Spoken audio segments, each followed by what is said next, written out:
Bonsoir, c'est Jean-Paul. En ce jeudi saint, en sortant de l'adoration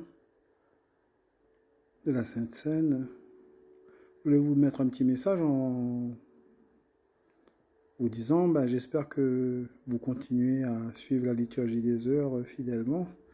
Moi, je le fais de mon côté, mais des conditions matérielles pour pas réveiller la famille systématiquement. Et en plus, j'ai travaillé jusqu'à 4 heures du matin cette nuit. M'ont empêché d'enregistrer, mais je le fais de mon côté. Donc j'espère que vous, de votre côté, vous le faites. Et puis voilà, vous voyez, la petite ambiance d'adoration en direct, on peut le faire même de chez soi, quand on ne peut pas être matériellement dans une église parce qu'on a des choses à faire chez soi.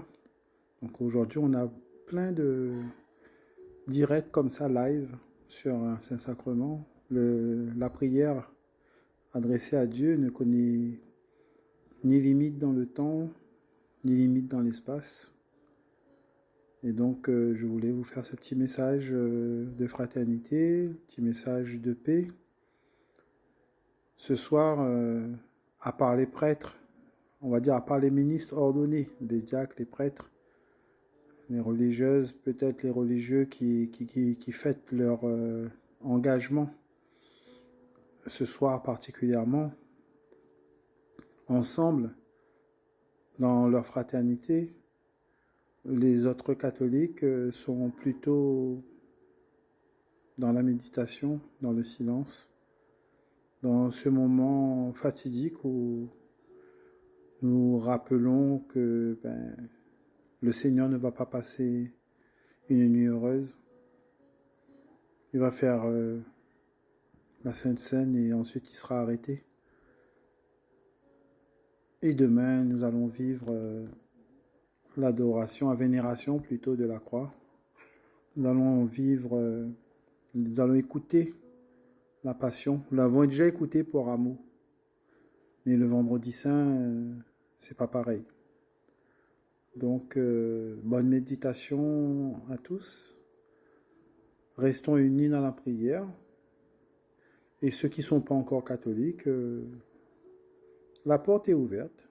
Il y a des catholiques qui partent et il y a des catholiques qui rentrent. Il y a ceux qui ne savent pas qu'ils sont catholiques, en fait, dans leur amour, dans leur engagement, dans leur bienveillance, dans leur générosité.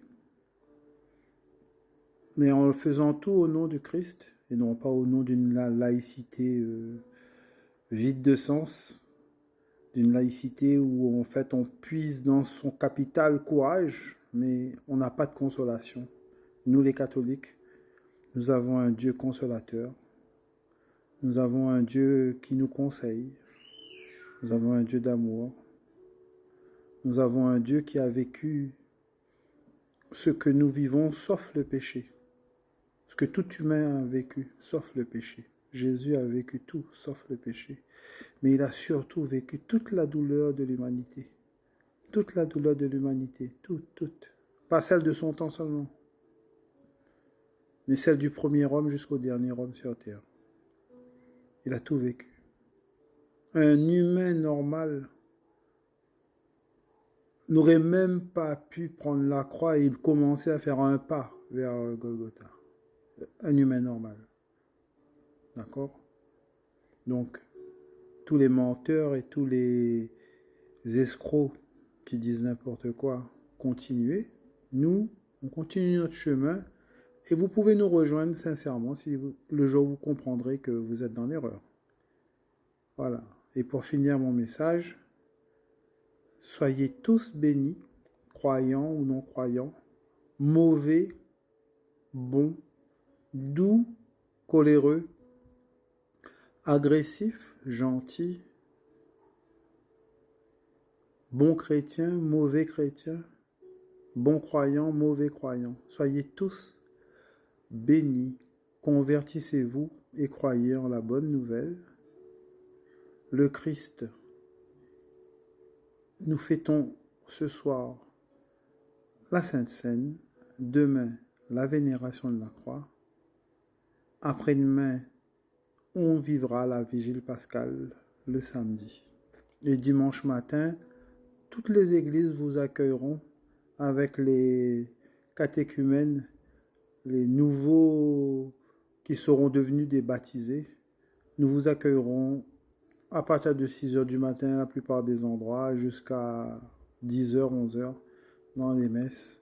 Et venez, vous verrez que la paix du Christ, c'est pas la paix de l'ONU. La paix du Christ est profonde et remplie de lumière. Allez, bonne soirée et à demain.